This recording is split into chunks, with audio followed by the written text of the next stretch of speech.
Hey, once again, I'm back. What you reading?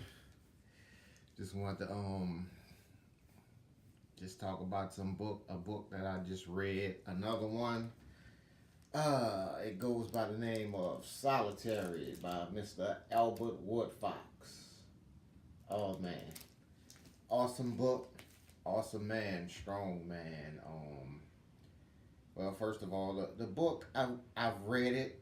Um, it's kind of tedious because it kind of goes all inside the details of the cases of his case, and I mean, this guy was in solitary confinement for 43 years in Angola prison in Louisiana, and I think that anyone interested in that topic, the prison industrial complex, just basically anybody that's interested in justice, should definitely check this book out.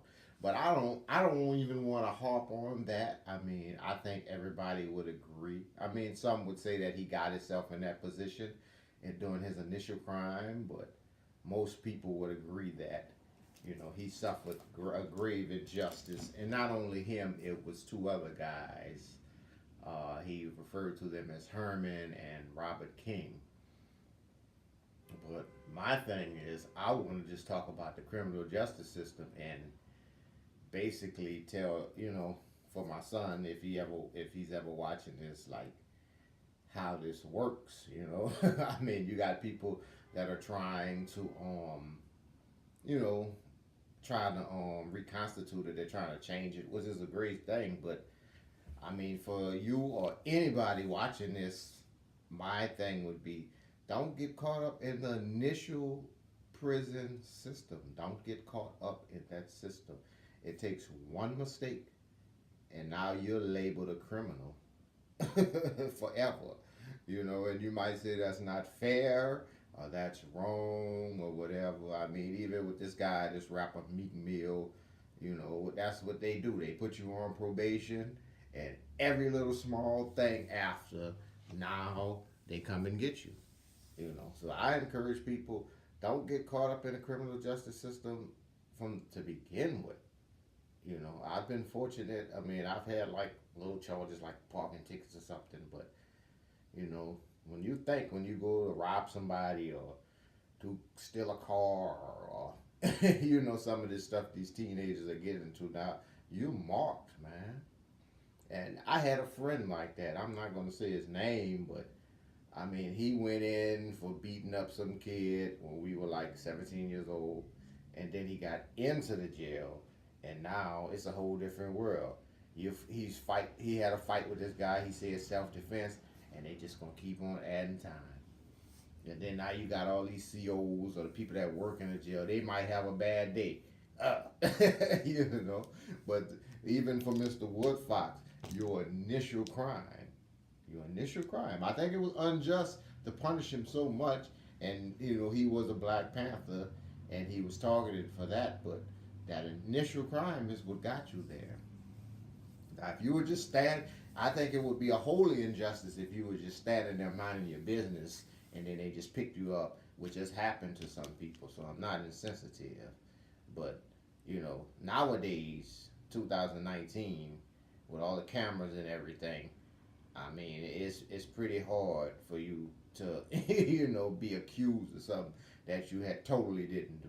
And even your associations, if you associate with criminals, pretty soon you're gonna be one, you know, or they're gonna stop being a criminal. One of the two, one's gonna give, you know. So, about the book, beautifully written. I mean, I would say any African American or anybody that's, you know, interested in social justice should definitely know about this.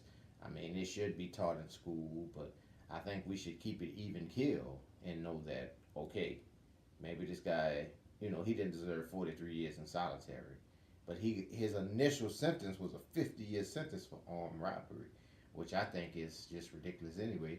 But he had prior convictions, even stemming from juvenile, and none of that stuff is erased.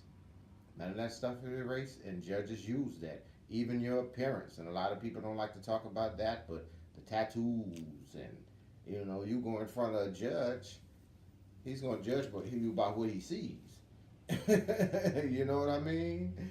In my day it was the gold teeth, and but now you got people getting tattoos in their face, and I don't. I mean, you shouldn't, but we are all humans. You're asking him to be unhumanly impartial, which is insane. So that's all I have to say about that. As far as criminal justice system, I don't have any that much experience in it. All I can go on from what I've heard. Thank God, I've never been in anybody's prison. Don't plan on going for nobody. So just be careful. That I understood it's Louisiana. The racial dynamic is always going to be there in anything, but a lot of trouble you can bring on yourself.